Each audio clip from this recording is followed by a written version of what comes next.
دہلی صدیوں سے ہندوستان کی دارالسلطنت، حسن و عشق کی سرزمین، رنگ و نور کا چمن، خوبصورت باغوں اور حسین دلکش عمارتوں کا مرکز، علم و ادب کا گہوارہ، آج بھی اپنے شاندار ماضی کا گواہ ہے۔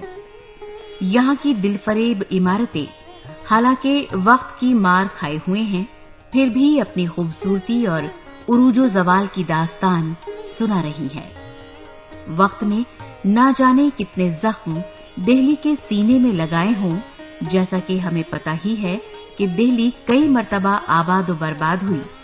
اس درد اور دہلی کے اجڑنے اور بسنے کی کہانی امیر خسرو کے اس شعر سے اچھی اور کہاں بیاں ہو سکتی ہے، جس کا مفہوم ہے: حضرت دلی عدل اور ثقافت کی ایک نشانی ہے، جو کہ جنت کے ایک باغ کی طرح شاداب ہے اور ہمیشہ آباد رہے گی۔ اس طرح دلی، جو کہ ہندوستان کی دہلیز رہی ہے، بے شمار بادشاہوں، حکمرانوں اور خاندانوں کی گواہ رہی ہے۔ باہر سے آئے ہوئے حکمرانوں جیسے پہلے ترکوں اور پھر مغلوں نے جب ہندوستان میں اپنی حکومت قائم کی تو اپنے ساتھ تہذیب و تمدن بھی لائے، جس میں انہوں نے ہندوستانی نقش و نگار بھی شامل کی۔ ان میں سے ایک تھا عمارتوں کا بنانا، مثلا قلعے، مقبرے، باغات اور حمام وغیرہ۔ نہ صرف مشہور و معروف عمارتیں بلکہ انہوں نے مسافروں اور لوگوں کے ٹھہرنے کے لیے سرائیں بھی بنوائیں۔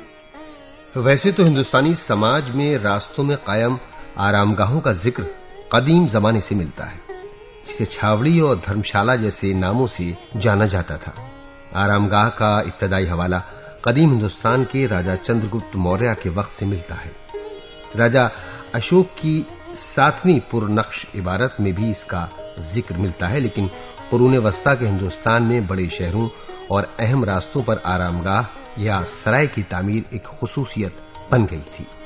عام طور پر سرائے میں ایک بڑے احاطے میں 4 دیواری کے اندر عمارتیں ہوا کرتی تھیں، جو مسافروں کو عارضی طور پر رہائش گاہ، کھانا، تفریح، جانوروں کو استبل اور چارے وغیرہ فراہم کراتی تھی۔ ہندوستان میں سرایوں کے بارے میں سارے تاریخی ثبوت ہمیں ترکوں کی آمد کے بعد سے ملتے ہیں، جو اس بات کا اشارہ کرتے ہیں کہ مناسب طور پر سرائے کی شکل میں آرام گاہ کی تعمیرات کی شروعات ہندوستان میں ترکوں نے کی۔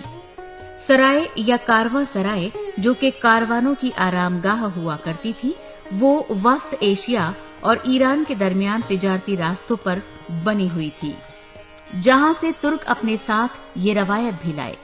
دہلی میں سرایوں کی موجودگی کا ذکر ہمیں سلطان بلبن کے وقت سے ہی ملتا ہے، جو کہ سلطان فیروز شاہ کے دور میں بہت عام ہو گئی تھی۔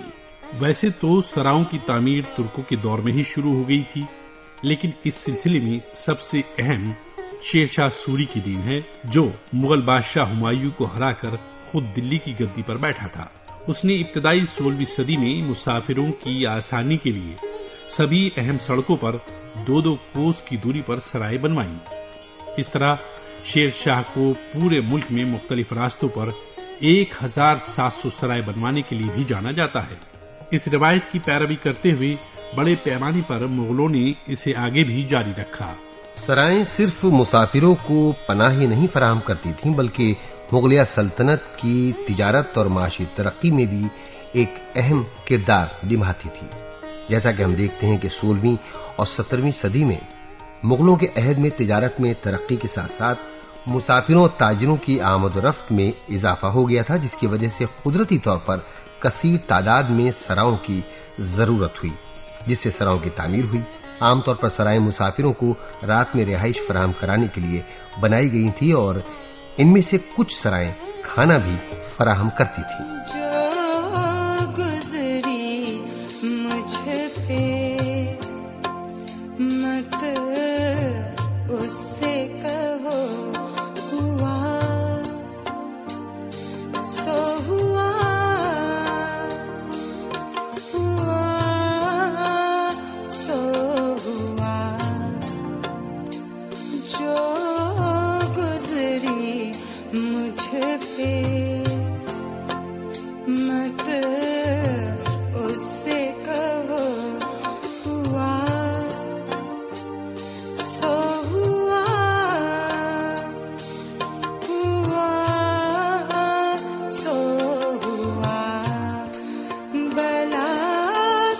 شان محبت پہ جو ہوا سو ہوا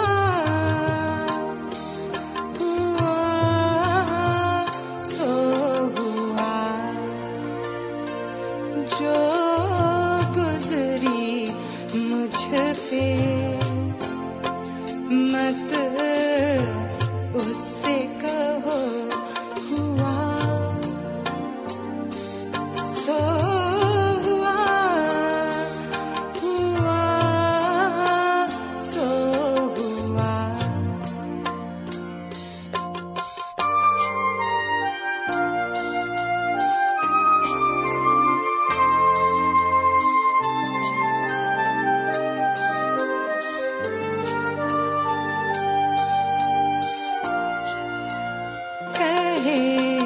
سن کے میری سرگزشت وہ پھر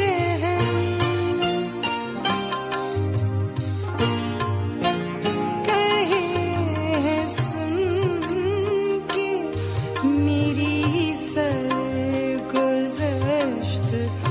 وہ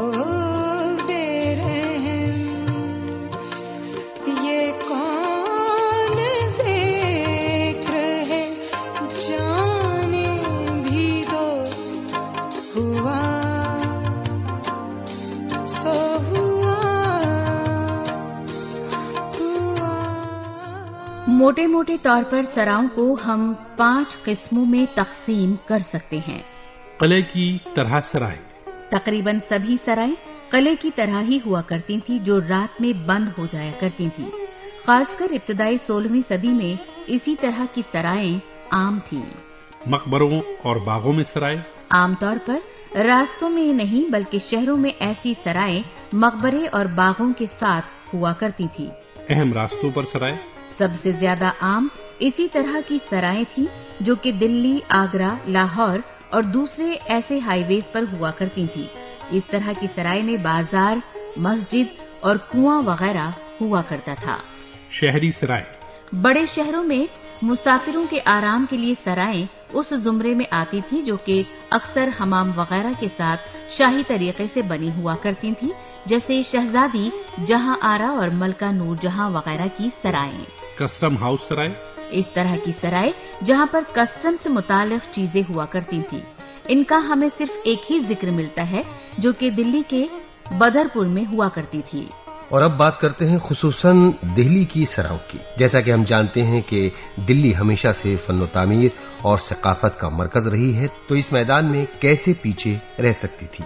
دارالسلطنت ہونے کے ناطے دلی میں مختلف قسم کی آمد و رفت رہتی تھی. اس کے علاوہ ہندوستان سے ہی نہیں بلکہ بیرون ممالک سے بھی لوگ آتے، اور ان میں ہم دیکھتے ہیں کہ سراؤں کی سب سے زیادہ معلومات ہمیں یورپی سفرناموں سے ملتی ہے، جس کی ایک وجہ یہ بھی ہے کہ اکثر وہ سفر کے دوران ان سراؤں میں قیام کرتے تھے.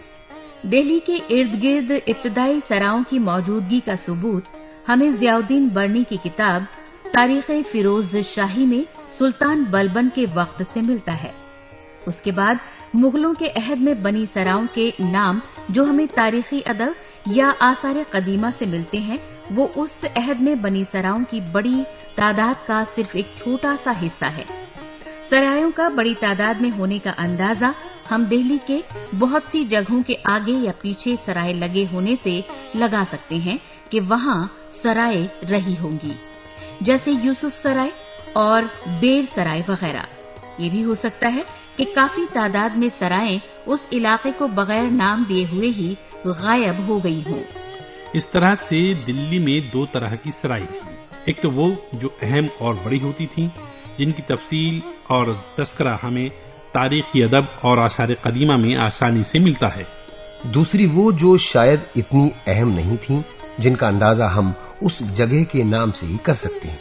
پہلی قسم کی سراؤں کی تفصیل جاننے سے پہلے دوسری قسم کی سراؤں کے بارے میں بات کرتے ہیں، جن کا اندازہ ہم صرف جگہوں کے نام سے کر سکتے ہیں، جیسے یوسف سرائے، بیر سرائے، کٹواریا سرائے، کالو سرائے، لاڈو سرائے، جیا سرائے، داؤد سرائے، سرائے شاہ جی، خوس کی سرائے، اور شیخ سرائے وغیرہ۔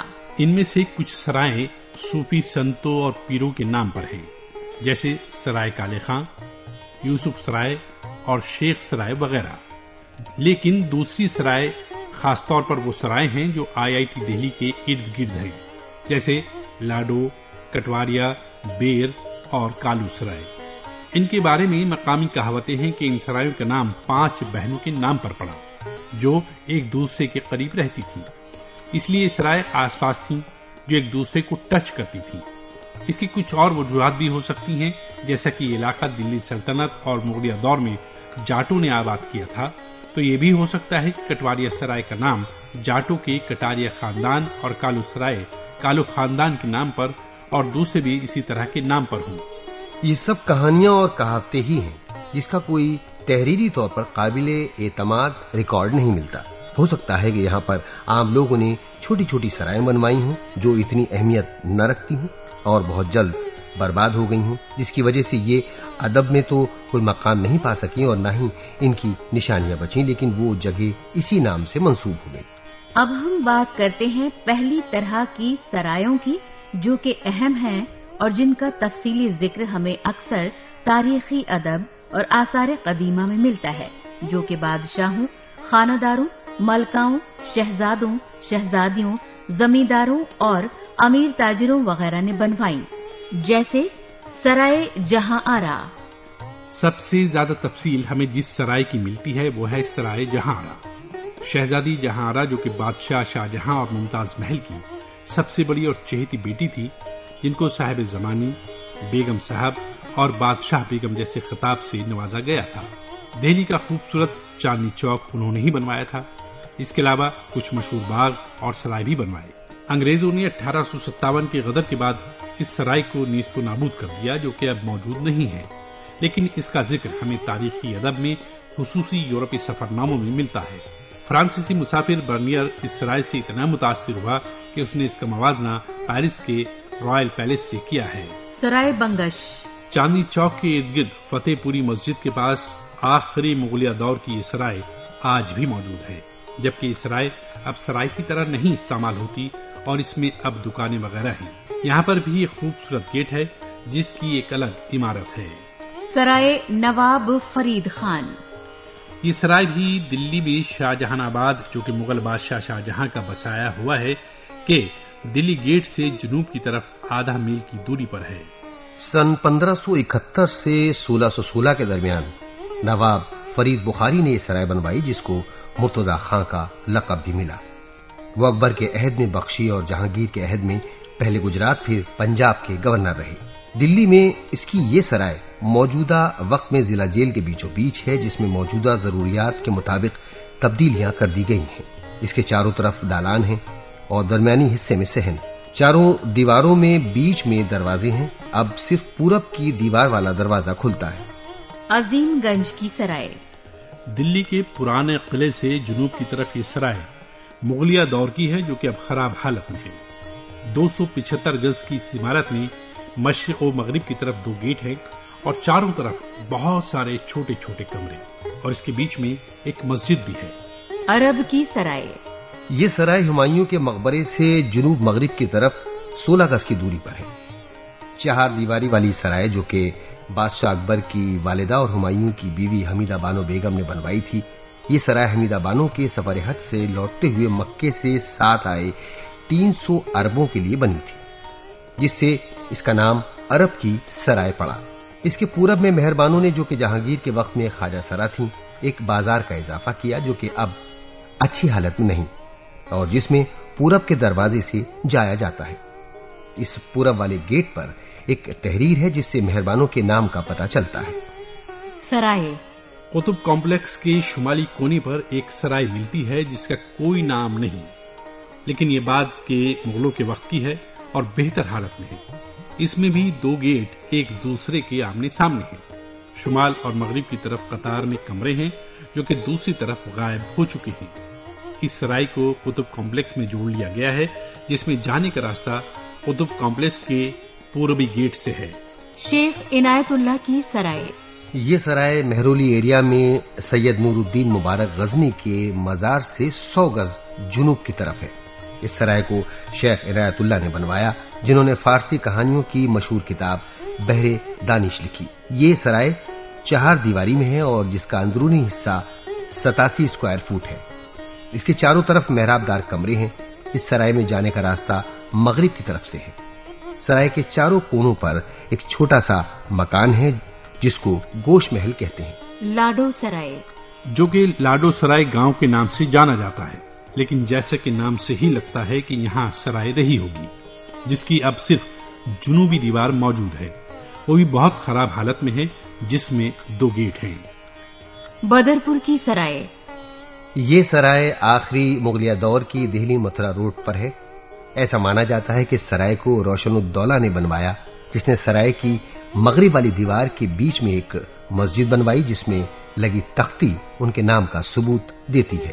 روشن الدولہ مغل بادشاہ فرخ سیر اور محمد شاہ کے دور میں ایک اہم شخصیت تھا۔ یہ بھی ایک 4 دیواری والی عمارت تھی جس کی دیواریں تو اب نہیں ہیں لیکن گیٹ اچھی حالت میں ہے۔ شمال اور جنوب 2 طرف سے گیٹ تھے۔ درمیان میں ایک اور دروازہ ہے جو سرائے کو 2 حصوں میں تقسیم کرتا ہے۔ جنوبی احاطہ بھی اصل سرائے تھا جس میں مسافروں کے لیے محراب دار کمرے تھے، جن میں سے زیادہ تر غائب ہیں، سوائے کچھ کے جو شمال اور مغرب کی طرف ہیں۔ سرائے کا شمالی احاطہ جو گنج کے نام سے جانا جاتا تھا، اس میں کمرے ہیں جو کہ دیوار کے ساتھ ساتھ مسافروں اور تاجروں کے بھاری سامان کے لیے ہوا کرتا تھا جو سرائے میں قیام کرتے تھے۔ سرائے جلینا، یہ سرائے اوکھلا ولیج سے لگ بھگ 1.5 میل مغرب کی طرف ہے، جس کے نام پر یہ پورا علاقہ سرائے جلینا گاؤں کے نام سے جانا جاتا ہے۔ اس کے بارے میں ہمیں کچھ خاص تفصیل نہیں ملتی ہے کہ کس نے اور کب بنوائی، لیکن جو سرائے تھی وہ ایک 4 دیواری میں محراب دار کمروں سے گھری ہوئی تھی، جس میں سے اب 4 دیواری کے کچھ حصوں کے ساتھ صرف کچھ کمرے شمال کی طرف دکھتے ہیں۔ باولی سرائے، بھگول یا بھوگل گاؤں سے قریب 1 میل جنوب کی طرف یہ سرائے موجود ہے۔ یہ سرائے بھی ایک 4 دیواری والی چاروں طرف سے کمرے والی تھی، لیکن اب صرف مغرب کی طرف کچھ کمرے اور جنوب مشرق کی طرف کونے میں ایک برج بنا ہے۔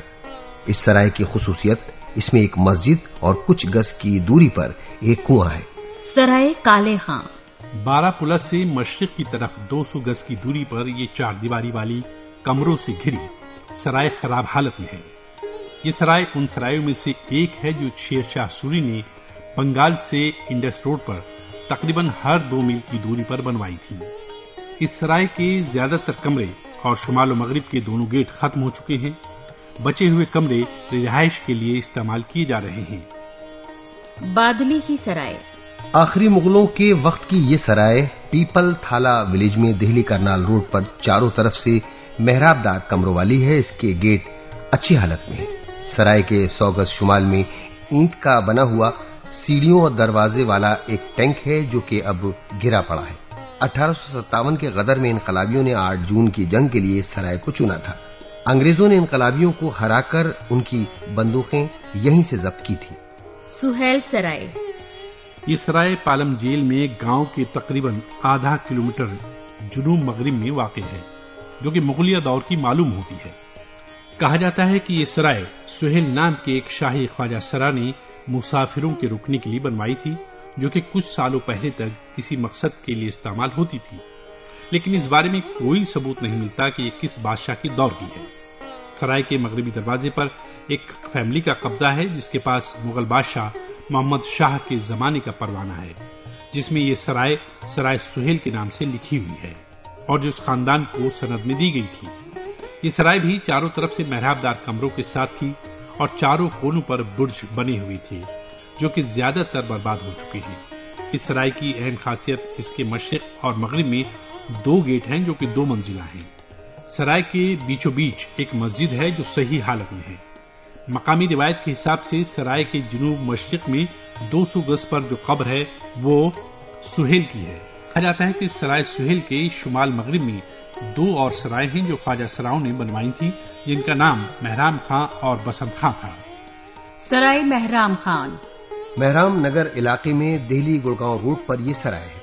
تاریخی ادب میں مہرام خاں نام سے ہمیں 2 عمرہ ملتے ہیں، ایک بادشاہ شاہجہاں اور دوسرا بادشاہ اورنگزیب کے عہد میں۔ لیکن مقامی روایت کے حساب سے اسے ایک خواجہ سرا نے بنوایا جس کا وقت کا پتہ نہیں چلتا۔ یہ سرائے بھی سہیل سرائے کی طرح 2 منزلہ گیٹ والی ہے جس کے 3 طرف سے محراب دار کمرے اور چوتھی طرف شمال میں ایک دیوار ہے جو ایک دوسرے احاطے میں کھلتی ہے جسے کٹرا کے نام سے جانا جاتا ہے۔ یہ سرائے سے جڑا ہوا تھا جس کے تینوں طرف گیٹ ہیں۔ کٹرا کے شمال میں ایک باغیچہ بھی تھا۔ اس کے علاوہ مہرام سرائے کے بیچ میں ایک مسجد بھی ہے۔ بسنت سرائے بناوٹ میں یہ سرائے بھی سہیل سرائے اور مہرام خاں کی سرائے کی طرح ہے جو کہ خستہ حالت میں ہے۔ روایت کے مطابق اس سرائے کو بھی بسنت نام کے ایک خواجہ سرا نے بنوایا تھا۔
اس کے علاوہ سرائیں مسافروں کا ڈاکوؤں اور خراب موسم سے تحفظ بھی کرتی تھیں۔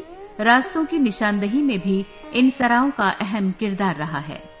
بلا شبہ سرائیں ایک عوامی انسٹیٹیوشن رہی ہیں جس کا مقصد ہی سبھی مسافروں کو سفر کے دوران رہائش گاہ فراہم کرانا تھا۔ پھر بھی اس میں ٹھہرنے والوں کی قسمیں تھیں جن کو ہم 6 حصوں میں تقسیم کر سکتے ہیں۔ ان سراؤں میں قیام کرنے والوں میں بادشاہوں اور حکمرانوں کی سب سے اہم قسم ہوتی تھی جو کہ اہم راستوں کی بڑی سراؤں میں رکتے۔ بادشاہوں کی سوانح عمری میں بھی اس بات کا ذکر ملتا ہے کہ وہ اکثر ان سراؤں میں قیام کرتے تھے۔ ان لوگوں کی سراؤں کے الاٹمنٹ میں ترجیح دی جاتی۔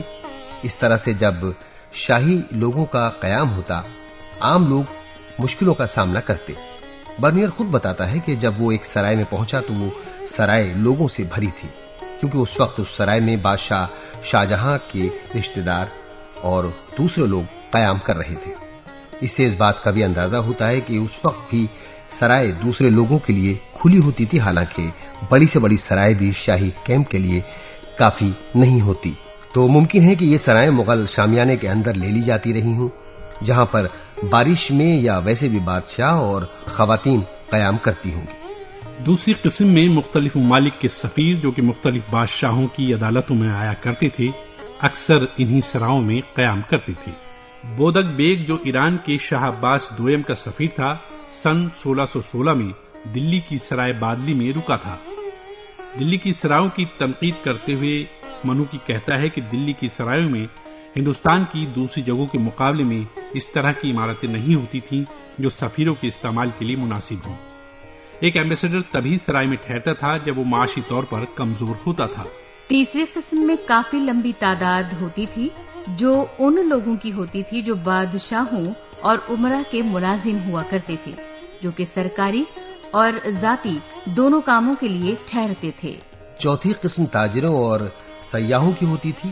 بہت سارے افغان اور فارسی تاجر ان سراؤں میں ٹھہرتے، یہاں تک کہ کچھ سرائیں ان لوگوں کے لیے ریزرو بھی ہوتی تھی۔ ملکہ نور جہاں نے پورے ہندوستان میں تاجروں اور سیاحوں کے لیے بہت سی سرائیں بنوائیں۔ برنیئر بتاتا ہے کہ دلی کی سرائے جہاں آرا ازبیک، فارسی اور دیگر غیر ملکی تاجروں کے لیے گڑھ بن گئی تھی جہاں پر انہیں مکمل حفاظت ملتی۔ اس کے علاوہ یورپی سیاح بھی یہاں قیام کرتے، جیسا کہ ہم نے دیکھا کہ برنیئر اور منوکی وغیرہ نے ان سراؤں میں قیام کیا اور پھر شاندار تصویر کشی بھی کی۔ پانچواں طبقہ جو ان سرائیوں میں قیام کرتا تھا وہ تھا عام مسافروں کا۔ یہ بہت ہی یونیک کیٹیگری تھی جن میں صرف شہری علاقوں کی سراؤں میں اور صرف دن کے وقت ہی لوگ تفریح اور گپ شپ کے لیے آیا کرتے تھے۔ وہ آ کر سراؤں میں اور کھانے پینے کی دکانوں اور بازاروں میں بیٹھتے تھے۔ اس طرح کا ثبوت ہمیں میر نامہ سے ملتا ہے۔ اس کے علاوہ فوج یا سپاہی ان سراؤں میں تقریباً کبھی نہیں رکتے۔ وہ لوگ اکثر کھلے میدانوں میں سراؤں کے ارد گرد اپنا کیمپ لگاتے۔ اتنے بڑے پیمانے پر سراؤں کے ہونے کے ظاہری مقاصد کے علاوہ کچھ باطنی مقاصد بھی تھے، جن میں سے ایک بہت اہم مقصد ہندوستان جیسے بڑے جغرافیائی علاقے میں سیاسی اور معاشی طاقت کو دکھانا تھا۔ اب سوال یہ اٹھتا ہے کہ ان سراؤں کا ہوا کیا؟ اس سوال کا جواب سراؤں کی لوکیشن پر بھی ڈیپینڈ کرتا ہے۔ جیسا کہ جو سرائے اہم راستوں پر تھیں وہ زیادہ دن تک جاری نہیں اور کچھ تجارت کے راستے وغیرہ بدل جانے سے جلد ختم ہو گئی۔ آخر میں زیادہ تر سرائے یا تو غائب ہو گئیں یا کھنڈر ہو گئیں، یا انگریزوں نے تباہ کر دیا، یا دوسرے کاموں میں استعمال کر لی گئی، اور یا لوگوں نے ذاتی طور پر قبضہ کر لیا۔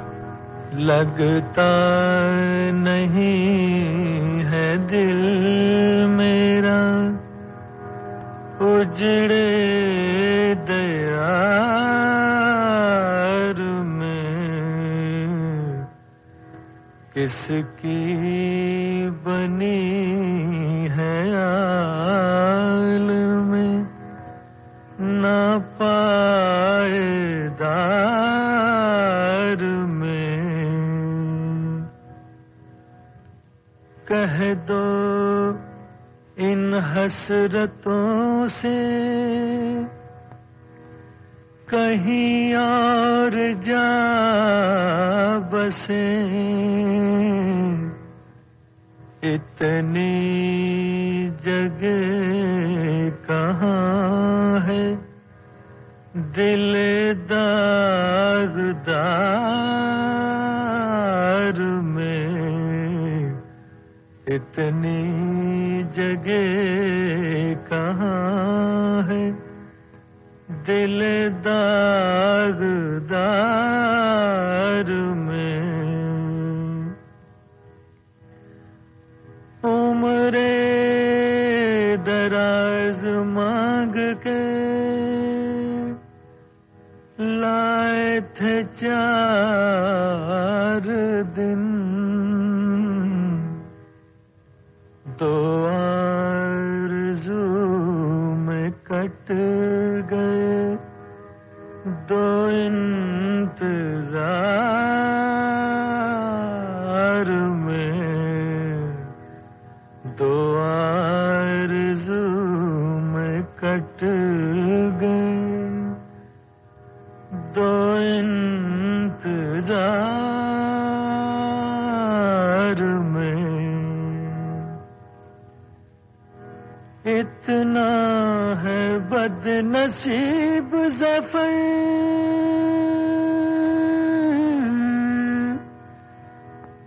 دفن کے لیے،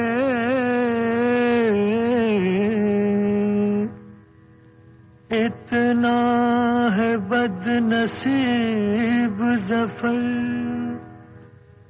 دفن کے لیے،